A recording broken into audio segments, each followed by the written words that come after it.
Hello students, last class में भी हमने कॉन्ग्रुएंसी से रिलेटेड क्वेश्चन देखे थे, तो आज हम वापस कॉन्ग्रुएंसी से रिलेटेड क्वेश्चंस करेंगे, लेकिन इस बार जो क्वेश्चंस करेंगे वो केवीपीआई एनटीएससी स्टेज 1 स्टेज 2 में और आईजीएसओ में आए हुए क्वेश्चंस हैं। तो वेरी स्टार्ट करते हैं फर्स्ट क्वेश्चन से। क्वेश्चन है आपके पास, थोड़े से लैंग्वेज के ऊपर कॉन्सेंट्रेट करें। अ स्क्वायर बोर्ड, साइड दे रखी है आपको 10 centimetre, standing vertically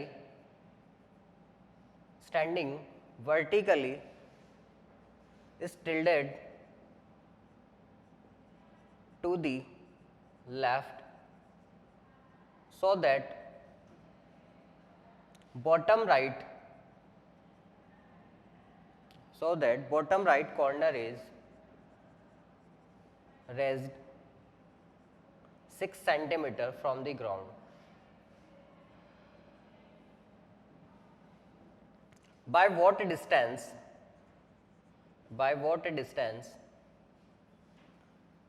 is the top left lowered corner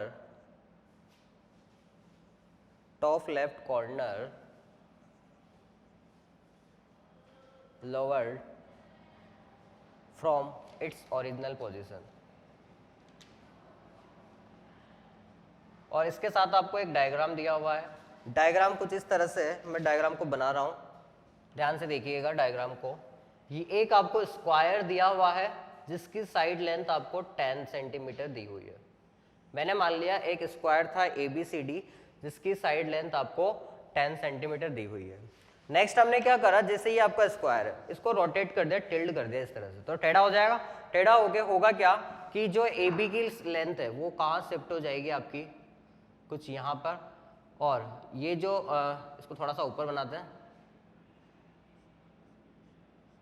ये B वाला पॉइंट आपका यहाँ पर आ चुका है जिसको हम B डैश से रिप्रेजेंट करेंगे। ये वाला जो C पॉइंट है वो भी आपका थोड़ा सा टिल्ड हो चुका है, ये यहाँ पर पहुँच चुका है, और ये जो D पॉइंट था वो कुछ लोअर कंडीशन पर आ चुका होगा, और इसको हमने A से ज्वाइन कर दिया। ये D पॉइंट था आपका, तो ये पॉइंट हो गया आपका D डैश। ये C पॉइंट था तो इसको मैंने बोल दिया C डैश। देखो क्या बोला हमको, एक स्क्वायर था ABCD जिसको हमने इस कॉर्नर के थ्रू रोटेट कराया है।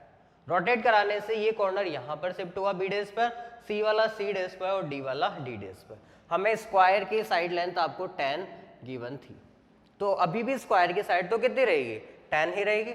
लेकिन आपसे ये बोला गया है कि जो लेफ्ट साइड का बॉटम राइट कॉर्नर है वो 6 सेंटीमीटर ऊपर उठ चुका है। ये लेफ्ट साइड का टॉप राइट कॉर्नर आपका कितना ऊपर उठ चुका है, 6 सेंटीमीटर।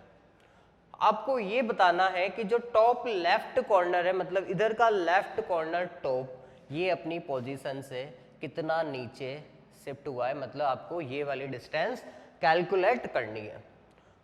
इस तरह का फिगर आपको दिया हुआ है। तो सबसे पहले मैं बात करता हूँ, ये आपका पॉइंट B डैश था, इसको मैं ऊपर की तरफ शिफ्ट कर देता हूँ। मैंने क्या करा, ग्रीन वाले से B डैश से इसके ऊपर एक परपेंडिकुलर ड्रॉ किया। अभी भी AB डैश तो क्या स्क्वायर की साइड है, तो ये तो 10 रहेगी, ये 6 हो गई है।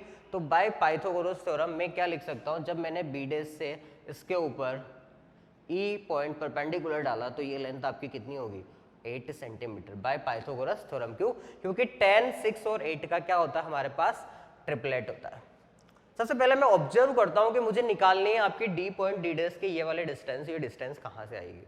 अगर मैं इस टोटल AD यानी 10 में से ये वाली डिस्टेंस, यानी ये जो परपेंडिकुलर डाल रहा हूं, ये डिस्टेंस को अगर मैं माइनस कर दूं, इसको बोल देते हैं E डैश।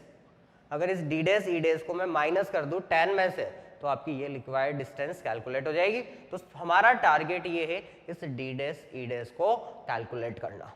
अब ये D डैश E डैश किस ट्राइंगल के अंदर है, इस वाले ट्राइंगल के अंदर, और एक ट्राइंगल हमारे पास ये वाला है। तो हमारा टारगेट क्या हुआ, इन दोनों ट्राइंगल्स को कैसे भी करके कॉन्ग्रुएंट करने का। और अगर मैंने इन दोनों को कॉन्ग्रुएंट कर दिया तो मुझे इसकी साइड्स मिल जाएगी, जैसे ही D डैश E डैश मिलेगी हमारा काम हो जाएगा। तो सबसे पहले तो हमने जो किया काम है, इसके क्वेश्चन को मैं रफ कर देता हूँ क्योंकि क्वेश्चन का सॉल्यूशन बड़ा है, मेरे पास स्पेस नहीं बचेगा। क्वेश्चन आपको समझ में आ चुका होगा, आप लिख सकते हो इससे पहले।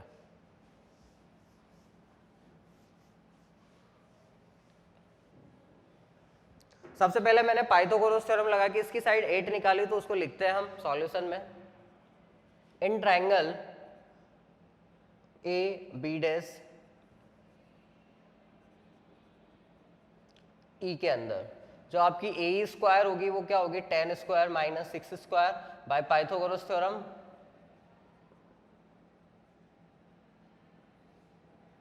तो यहां से जब आप इसको कैलकुलेट करोगे 64 मिलेगा, तो यहां से ए इक्वल्स टू कितना आ जाएगा आपका 8, यानी ये लेंथ आपकी हो गई 8। अब मैं बात कर रहा हूँ इस ट्रायंगल और इस ट्रायंगल की।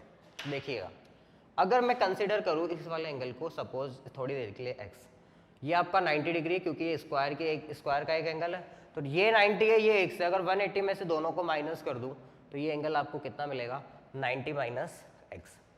अब देखो ये एंगल एक्स है ये 90 है, ये एंगल आपका ऑटोमेटिकली कितना होगा 90 माइनस एक्स। 180 में से इन दोनों को माइनस करोगे। और सिमिलरली ये 90 है ये 90 है माइनस एक्स है, 180 में से आपको इन दोनों को माइनस करोगे, ये एंगल आपको मिलेगा एक्स। ए डी डैश अभी भी स्क्वायर की साइड है, वो कितनी होगी 10। तो देखिएगा यहाँ पर x 10 90 minus x, x 10 90 minus x, ये वाला एंगल इसके इक्वल है, ये वाला एंगल इसके इक्वल है, बीच की साइड आपकी कितनी आ चुकी है 10। कौन सा क्राइटेरिया लगेगा ए एस ए, दोनों ट्रायंगल आपस में क्या होंगे कॉन्ग्रुएंट होंगे। तो इसको नोट करते हैं सबसे पहले, let angle B dash E B equals to मैंने कितना कंसिडर किया X, so angle A B dash E कितना हो गया आपका 90 minus X. Now angle E dash A D dash भी कितना हो गया आपका 90 minus X, and angle E dash D A E कितना हो गया आपका एक्स। यानी ये एंगल एक्स आ चुका है, ये एक्स आ चुका है, ये 90 माइनस एक्स, ये 90 माइनस। अब मैं दोनों ट्रायंगल की बात कर रहा हूं, and triangle A B dash E and triangle D dash A E dash. एक तो ट्रायंगल हो गया आपका ए बी डैश ई और दूसरा होगा D dash A E dash. जो चीज आपको इक्वल है वो लिखते हैं सबसे पहले, एंगल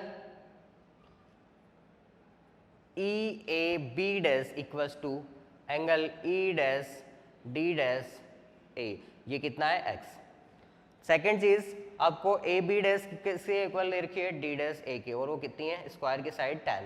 एंड थर्ड चीज है आपकी angle A B dash E किसके इक्वल है angle D dash A E dash के, क्योंकि ये आपको कितना है 90 माइनस एक्स। तो बाय कौन सा क्राइटेरिया लगेगा यहाँ पर डबल एक और उसके बीच की साइड, तो by A S rule both triangles are congruent. यहाँ पर अगर मैं नाम की बात करूं तो अगर मैं इधर A B dash E consider कर रहा हूं तो इधर की तरफ होगा D dash A E dash. ये दोनों ट्राइंगल्स आपके कॉन्ग्रुएंट आ चुके हैं। जैसे ही ये दोनों ट्राइंगल्स कॉन्ग्रुएंट होंगे इनकी क्रॉसपोंडिंग साइड्स क्या होगी इक्वल होगी। तो बाय सीपीसीटी में क्या लिखूंगा, हमें चाहिए थी डी डैश ई डैश, डी डैश ई डैश किसके सामने 90 माइनस एक्स के। यहाँ पर 90 माइनस एक्स के सामने कौन है ए ई, और जिसकी लेंथ कितनी है 8। तो यहाँ पर मैं क्या लिख सकता हूँ डी डैश ई डैश, यानी फर्स्ट लेटर लास्ट लेटर किसके इक्वल होगा ए ई के, और वो आपको कितनी दे रखी है 8। मतलब आपने क्या कैलकुलेट कर लिया, दिस लेंथ इज 8। अब अगर ये टोटल 10 है तो ये और ये 8 है, तो रिमेनिंग रिक्वायर्ड डिस्टेंस आपकी कितनी होगी 10 माइनस 8, यानी कि कितनी 2। तो required distance equal to D A में से क्या माइनस करना है डी डैश ई डैश को, 10 माइनस 8 यानी कि 2 सेंटीमीटर। तो जो आपका ये टॉप लेफ्ट कॉर्नर है वो कितना नीचे आ जाएगा 2 सेंटीमीटर। तो इस तरह से इस क्वेश्चन को सॉल्व किया जाता है। वापस अगर मैं रिपीट करवाऊं तो सबसे पहले ये 10 था, ये 6 था, तो ये 8 हो गया। इस ट्रायंगल और इस ट्रायंगल को मैंने कॉन्ग्रुएंट किया, तो यहाँ पर x के सामने 6, 90 माइनस एक्स के सामने 8, तो यहाँ पे भी 90 माइनस एक्स के सामने 8 होगा, और 10 में से जैसे ही मैं 8 माइनस करूँगा कितना मिलेगा आपको 2 सेंटीमीटर। नोट कर सकता आप इसे। नेक्स्ट क्वेश्चन पर चलता है।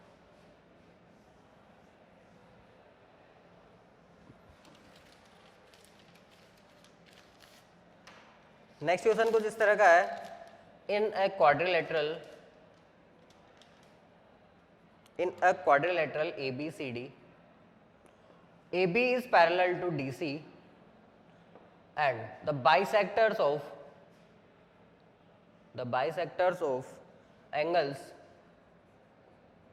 D and C meet at capital E. Prove that first part is DA equal to A, second part is BC equal to EB and third part is AB equal to AD plus BC। और आपको figure दिया हुआ है कुछ इस तरह का, this side is AB and this is CD,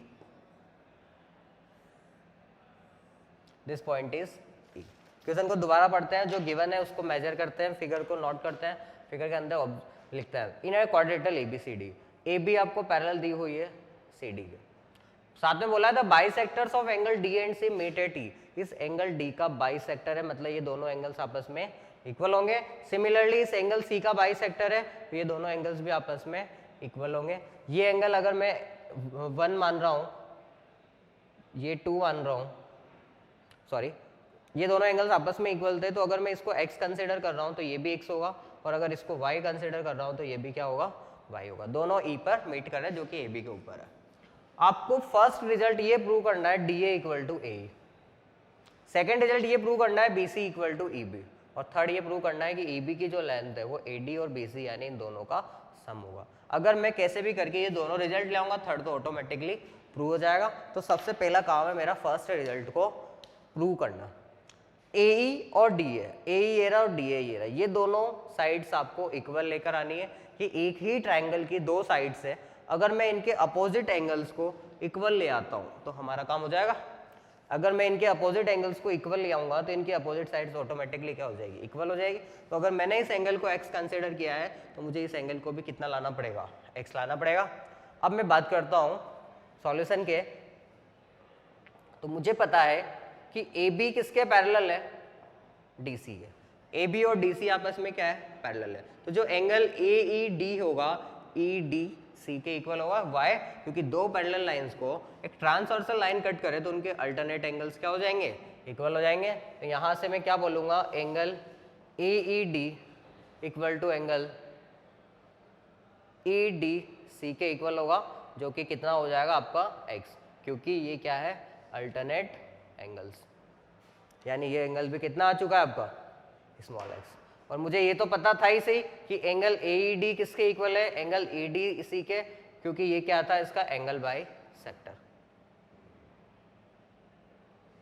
अब मैं बात करता हूं इस ट्राइंगल ADE की, ये भी x और ये भी x, मतलब दोनों एंगल्स आपस में इक्वल, तो इनके अपोजिट साइड AD और इसकी अपोजिट साइड AE भी आपस में क्या होगी, इक्वल होगी, और आपका फर्स्ट रिजल्ट प्रूव हो जाएगा। तो इन ट्राइंगल ADE के अंदर एंगल ADE किसके इक्वल है, एंगल AED के। सो AD इक्वल्स टू किसके इक्वल आ गया, आपका AE के। This is a first result. जो काम हमने यहाँ किया है सिमिलरली वही काम यहाँ पर करते हैं कि ये एंगल y है तो ये एंगल भी आपका कितना हो जाएगा, y। क्यों? क्योंकि दो पैरेलल लाइन को ट्रांसवर्सल लाइन कट करेगी तो उनके अल्टरनेट एंगल्स इक्वल आएंगे, और ये दोनों अगर y है तो इनके अपोजिट साइड्स आपस में क्या हो जाएगी, इक्वल हो जाएगी। यहाँ पर जैसे ये दोनों इक्वल कराई थी, यहाँ पर ये दोनों आपस में क्या हो जाएगी, इक्वल हो जाएगी, जो हमें लेकर आनी है। तो सिमिलरली एंगल BEC जो है वो किसके इक्वल होगा, ECD के y। क्यों? क्योंकि ये अल्टरनेट एंगल्स है। अब मैं बात कर रहा हूं इस ट्राइंगल EBC के, इसके दो एंगल्स y और y आ रहे हैं, कौन कौन सा, BEC और BCE। तो इनके अपोजिट साइड्स भी क्या होगी, इक्वल होगी, यानी EB इक्वल्स टू किसके इक्वल आ जाएगा, BC के। और this is a second result. ये दो रिजल्ट हमने प्रूव कर चुके हैं। अब मैं आता हूं फाइनली इसके थर्ड रिजल्ट पर। हमें क्या लाना है, AB के लेंथ को AD और BC का सम। अब पहले बात करें AB, तो AB क्या है, AE और EB का सम। AE की जगह तो मैं फ्रॉम इक्वेशन 1 से DA लिख सकता हूं, और EB की जगह इक्वेशन 2 से BC लिख सकता हूं, तो हमारा काम हो जाएगा। तो मैं आता हूं अब इसके ऊपर। नाउ AB इक्वल टू क्या लिख सकता हूं मैं, AE plus EB from equation 1 and 2, from equation 1 and 2। जो AE के लेंथ है वो है आपके AD के इक्वल, तो यहाँ पर AE को तो मैं लिख रहा हूँ AD, और EB की जो लेंथ है वो आपके है BC के इक्वल। तो AB इक्वल्स टू क्या हो गया आपका, AD प्लस BC, जो आपको लेकर आना था, यानी ये आपका हैंड्स प्रूव हो चुका है। नेक्स्ट क्वेश्चन पर आते हैं, इसको आप नोट कर सकते हैं। नेक्स्ट क्वेश्चन कुछ इस तरह से है, triangle ABC is isosceles triangle. Triangle ABC is isosceles triangle with base EC, with base EC. Points P and Q are respectively in CB and AB such that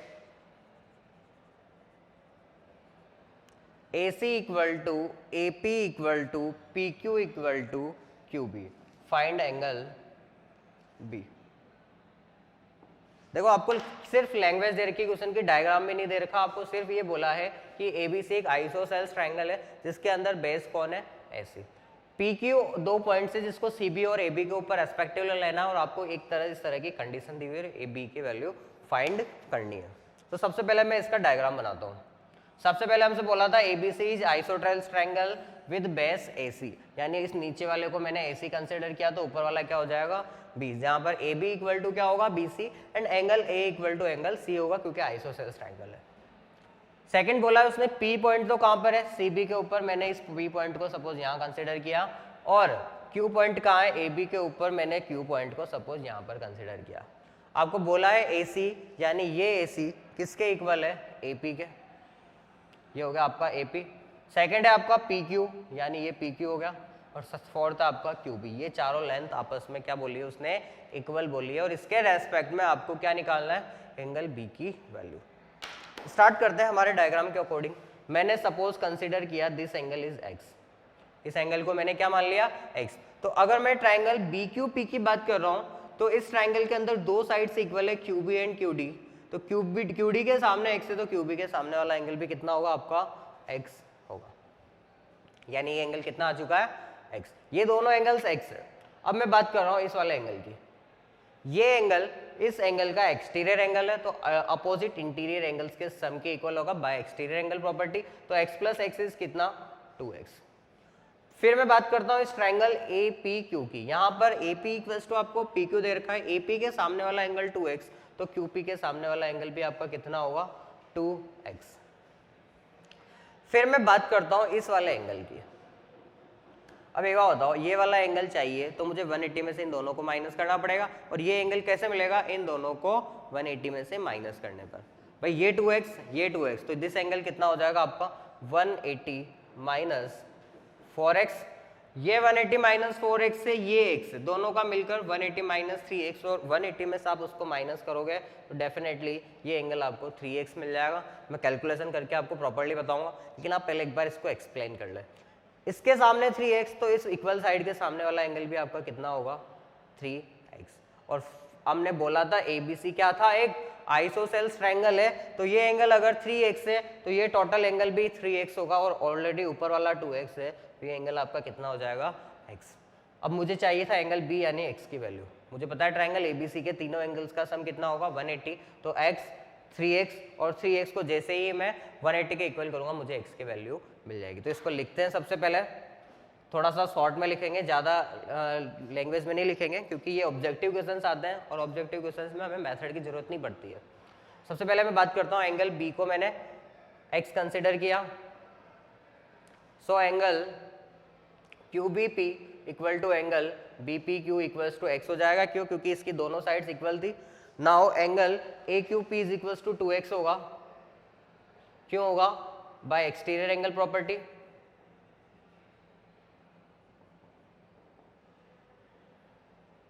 और जैसे ही इसके सामने 2x हुआ, इसके सामने वाला एंगल भी कितना हो जाएगा, 2x। So angle QAP equals to angle AQP equals to 2x consider हो चुका है। फिर हमने इसको 180 माइनस 4x निकाला था, 180 में से इन दोनों को माइनस करके। इन ट्राइंगल QPA के अंदर एंगल जो QPA है वो कैसे मिलेगा, 180 में से 2x को दो बार माइनस करके, यानी कितना मिलेगा, 180 माइनस 4x। फिर ये 180 माइनस 4x था, ये एंगल x था, तो ये निकालने के लिए 180 में से इन दोनों को माइनस किया था। नाउ एंगल पी सी कैसे निकाला, 180 में से किस किस को माइनस किया, first is 180 minus 4x and second is x। यहाँ पे 180 से 180 कैंसिल हुआ, minus 4x plus x is minus 3x और आगे एक और माइनस लगा हुआ, इसका मतलब ये कितना आ चुका आपका 3x। इसके सामने 3x है तो इसके सामने वाला एंगल भी कितना होगा, 3x होगा, क्योंकि मुझे पता है angle APC equals to angle ACP equals to 3x हो चुका है। और ट्रायंगल ABC आइसोसेल्स ट्रायंगल था तो एंगल A और एंगल C आपस में इक्वल होंगे।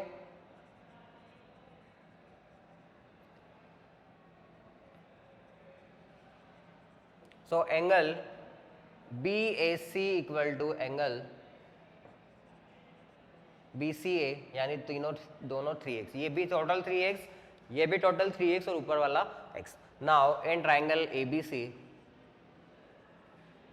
तीनों एंगल्स का सम हमें 180 करना है, तो angle A, angle B, angle C कितना लाना है 180। ये एंगल A तो है 3x, एंगल B है आपका x और एंगल C 3x है, तो तीनों मिलकर हो गए आपके 7x।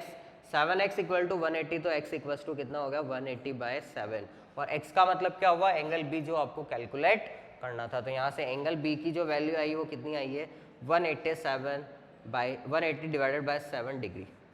तो नोट कर सकते हैं आप इसे, इस तरह से इस क्वेश्चन को हमने सॉल्व किया। नेक्स्ट क्वेश्चन पर चलते हैं हम। अच्छा क्वेश्चन है इस बार वापस से अगेन आपको, in the given figure the two sides AB and BC and the median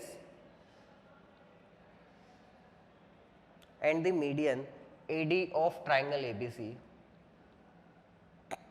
are correspondingly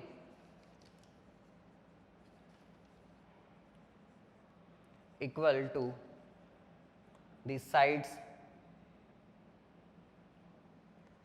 PQ and QR and the median PM of triangle PQR. Prove that triangle ABC is congruent to triangle PQR। और आपको कुछ इस तरह का figure दिया हुआ है, figure मैं इस तरफ बना रहा हूं,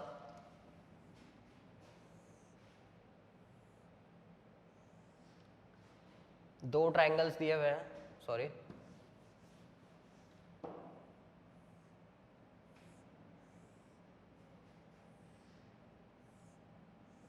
this triangle is ABC, this is PQR। आपको गिवन दिया हुआ है इस फिगर में दो साइड्स AB और BC and median AB of triangle ABC correspondingly equal two sides PQ, मतलब ये वाली AB इस PQ के इक्वल है, साइड BC किसके इक्वल है QR के इक्वल है, और हमसे बोला है मीडियन AD का मतलब अपोजिट साइड को दो इक्वल पार्ट्स में डिवाइड करने वाली मीडियन AD किसके इक्वल है QR के, या सॉरी मीडियन PM के। और यहाँ पर मीडियन अगर मुझे PM बनानी है तो मुझे इस QR का मिड पॉइंट M लेना पड़ेगा, और ये मीडियन किसके इक्वल आ चुकी है इसके इक्वल। अब आते हैं हमें जो प्रूव करना है वो क्या है, ट्रायंगल ABC को ट्रायंगल PQR के कॉन्ग्रुएंट लेकर आना है। This triangle is ABC and this triangle is PQR। अगर मुझे किसी भी दो ट्रायंगल्स को कॉन्ग्रुएंट लाना है तो हमें कोई सा भी सफिशिएंट कंडीशन लगानी पड़ेगी कॉन्ग्रुएंसी की। यहाँ पर ट्रायंगल ABC और PQR में क्या अप्लाई करूँ कि दोनों ट्रायंगल्स कॉन्ग्रुएंट हो जाए। देखो ये साइड इस साइड के इक्वल है, मान लिया QR इक्वल्स टू BCB है, हमें दिया हुआ है, लेकिन बीच वाला एंगल तो अभी भी इक्वल पता नहीं है ना। तो सबसे पहला काम है इस बीच वाले एंगल को इक्वल लेकर आना, ताकि मैं SAS क्राइटेरिया दोनों में अप्लाई कर सकूं। अब बात आती है कि बीच वाला एंगल कैसे इक्वल आएगा। अगर मैं इस ट्रायंगल को इस ट्रायंगल के कॉन्ग्रुएंट कर दूं छोटे वाले को तो हो सकता है आ जाए, लेकिन अब ये कैसे लाएं, ये साइड इसके इक्वल, मीडियन AD भी दोनों में इक्वल है, लेकिन अभी भी BD इक्वल्स टू QM नहीं है। क्यों? क्योंकि मुझे BC और QR का पता है। तो एक बार बताओ, D is the mid point of BC यानी ये BC का आधा हो गया, और M is mid point of QR यानी M भी क्या होगा, QM क्या हो गया, QR का आधा। तो जब BC इक्वल टू QR है तो BC का हाफ भी क्या होगा, QR के हाफ के इक्वल। यहाँ पर BD इक्वल्स टू क्या हो जाएगा, QM। तो इस ट्राइंगल की तीनों साइड्स कॉरस्पॉन्डिंगली इस ट्राइंगल की तीनों साइड के इक्वल होगी और b इक्वल्स टू क्या आ जाएगा q। जैसे ही b इक्वल्स टू q आएगा मैं बड़े वाले ट्राइंगल्स में कॉन्ग्रुएंसी लगा दूंगा SAS की। तो हमें यहाँ पे 2 बार कॉन्ग्रुएंसी लगानी पड़ेगी, एक बार इस वाले ट्राइंगल में और एक बार बड़े वाले ट्राइंगल में। तो सबसे पहले तो मैं क्वेश्चन रफ कर रहा हूँ, आप लोग क्वेश्चन लिख सकते हैं, उसके बाद मैं डायग्राम के अंदर चीजें चेंजेस कर रहा हूँ।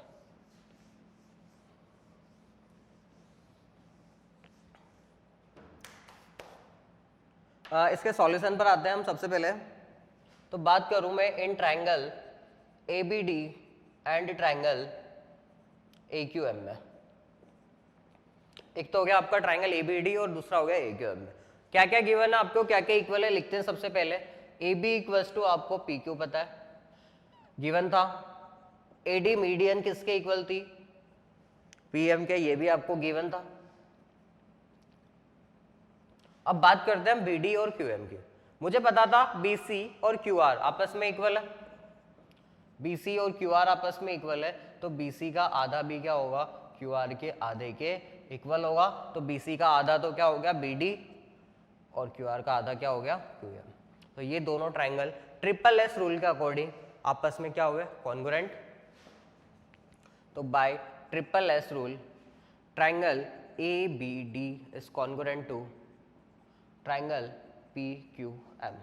जैसे ही ये दोनों ट्राइंगल कॉन्ग्रुएंट हुए, एंगल B किसके इक्वल होगा, एंगल Q के। और फिर मैं बड़े वाले ट्राइंगल में क्या लगा दूंगा, कॉन्ग्रुएंसी। तो बाय CPCT एंगल ABC या ABD equals to angle PQM के इक्वल होगा। Now in triangle ABC and triangle PQR की मैं बात करूँ, बड़े वाले दोनों ट्राइंगल्स की। AB इक्वल्स टू था आपका PQ और अभी इस इक्वेशन से हमने दोनों एंगल B और Q को इक्वल लाया। तो angle ABC is equals to angle PQR from equation 1, ये आपको गिवन था ही सही। और BC इक्वल टू किसके है, QR की, ये भी आपको गिवन था। तो इस बार कौन सा क्राइटेरिया लगेगा, SAS। तो by SAS criteria both triangles are congruent, triangle ABC is congruent to triangle PQR, जो हमें लेकर आना था। तो इस तरह से इस क्वेश्चन को हमने सॉल्व किया। नोट कर सकते हैं आप इसे। उसके बाद नेक्स्ट क्वेश्चन पर आते हैं।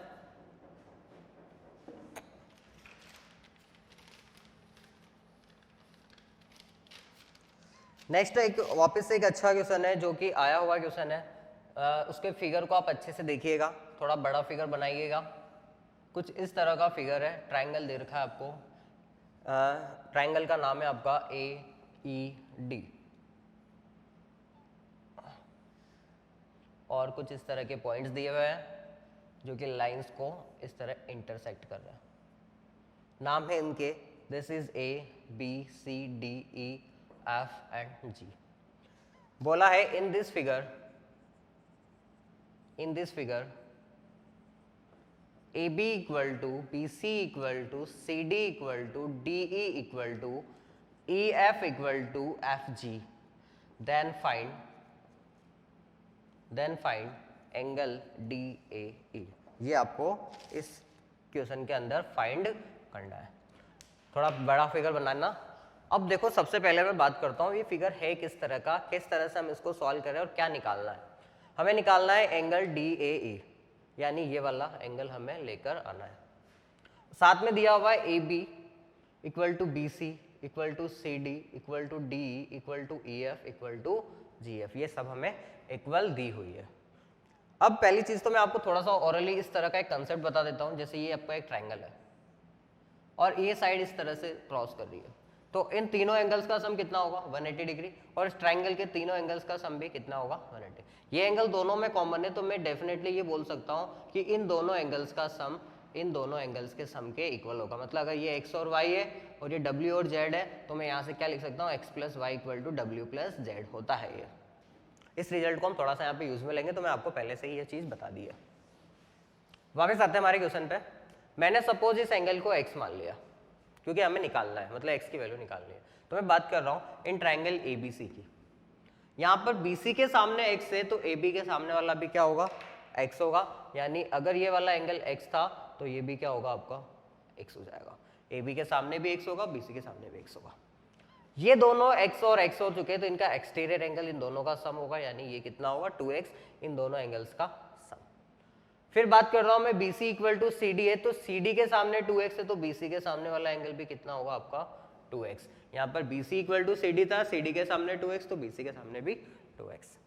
फिर मैं बात कर रहा हूं इस वाले एंगल की, तो अभी अभी हमने कुछ इस तरह का कंसेप्ट बताया कि इन दोनों एंगल्स का सम इन दोनों एंगल्स के सम के इक्वल होता है। तो यहाँ पर इन दोनों का सम तो हो गया 2x 2x 4x, यहाँ पर भी इन दोनों का सम 4x लाना है। तो एक x ऑलरेडी आपको गिवन था, तो ये आपका कितना मिलेगा 3x। आप देख सकते हो x और 3x का सम भी 4x और 2x और 2x का सम भी 4x आपको नजर आ रहा है।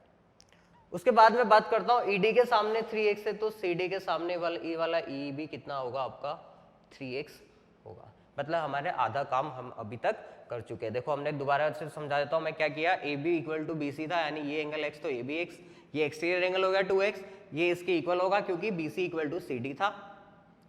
ये एंगल 3x हो जाएगा क्योंकि इन दोनों का सम इन दोनों के सम के इक्वल होना चाहिए। और जैसे CD इक्वल टू DE था, तो DE के सामने 3x, तो CD के सामने भी 3। यहाँ तक का हमारा आधा काम हो चुका है। अब मैं पीछे से स्टार्ट करता हूँ वापस कि FG इक्वल टू EF था, FG ये रहा, और FG इक्वल टू EF था हमारा, उसके यहाँ पर GA भी होगा, GA FG equal to GA, मतलब ये वाली लेंथ भी आपकी इक्वल है। AG इक्वल टू GF है, इसके सामने x है, तो GA के सामने भी क्या होगा आपका x।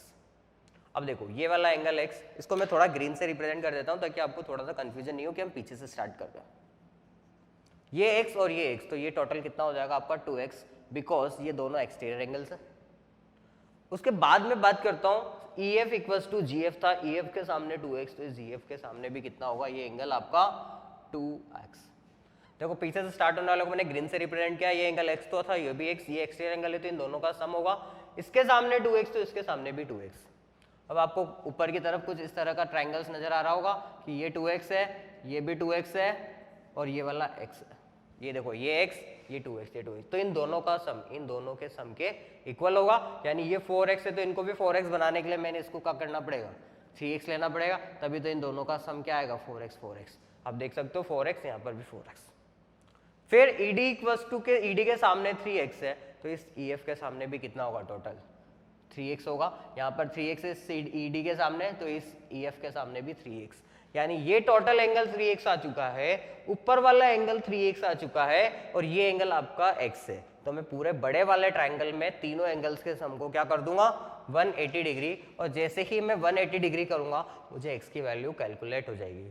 अब इस क्वेश्चन को मैं सब्जेक्टिव लिख नहीं सकता, आप इसको ऑब्जेक्टिव तरीके से ही अप्रोच में लेकर आए कि किस एंगल को किसके इक्वल किया है और किसका हमने सम किया है, और बाद में हमें एंगल सम प्रॉपर्टी से यहाँ पर लगा सकते हैं। तो इन ट्राइंगल ABC के अंदर ADE के अंदर angle A plus angle D plus angle E कितना होगा 180, दिस इज x, ये 3x और ये भी 3x, तो ये होगा आपका 7x equal to 180, x is equal to कितना 180 डिवाइडेड बाय 7, मतलब जो आपका एंगल A है वो कितना आएगा 180 बाय 7 डिग्री, यानी ये एंगल कितना आ चुका है 180 बाय 7। नोट कर सकते हैं आप इसे। उसके बाद हम चलते हैं इसके बाद नेक्स्ट क्वेश्चन पर।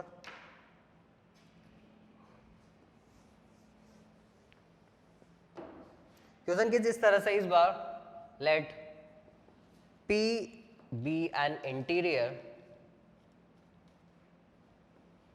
point of a triangle ABC,